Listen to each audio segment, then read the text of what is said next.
and arrest. Having murdered his brother-in-law, Orrin Brower of Kentucky was a fugitive from justice.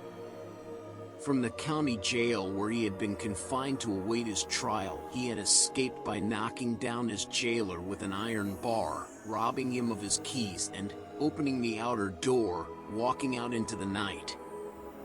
The jailer being unarmed, Brower got no weapon with which to defend his recovered liberty.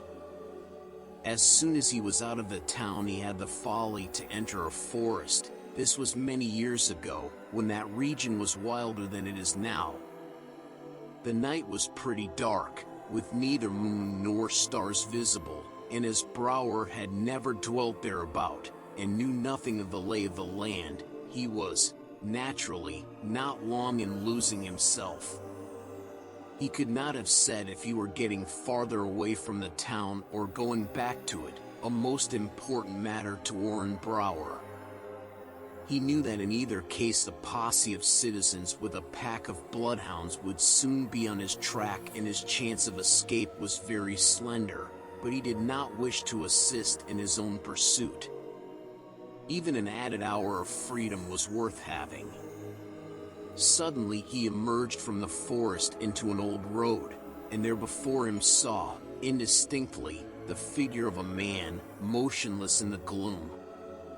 It was too late to retreat. The fugitive felt that at the first movement back toward the wood he would be, as he afterward explained, filled with buckshot. So the two stood there like trees, Brower nearly suffocated by the activity of his own heart, the emotions of the other are not recorded.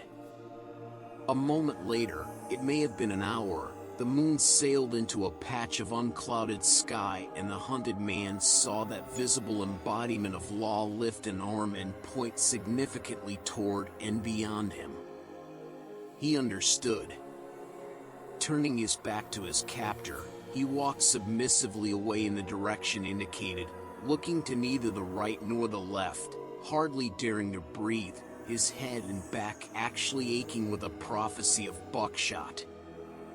Brower was as courageous a criminal as ever lived to be hanged. That was shown by the conditions of awful personal peril in which he had coolly killed his brother-in-law. It is needless to relate them here. They came out at his trial, and the revelation of his calmness in confronting them came near to saving his neck. But what would you have? When a brave man is beaten, he submits. So they pursued their journey jailward along the old road through the woods.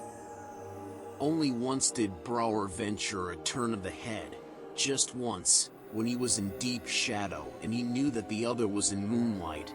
He looked backward. His captor was Burton Duff, the jailer, as white as death and bearing upon his brow the livid mark of the iron bar. Orrin Brower had no further curiosity. Eventually they entered the town, which was all alight, but deserted. Only the women and children remained, and they were off the streets. Straight toward the jail the criminal held his way. Straight up to the main entrance he walked, laid his hand upon the knob of the heavy iron door, pushed it open without command, entered and found himself in the presence of a half-dozen armed men. Then he turned. Nobody else entered. On a table in the corridor lay the dead body of Burton Duff.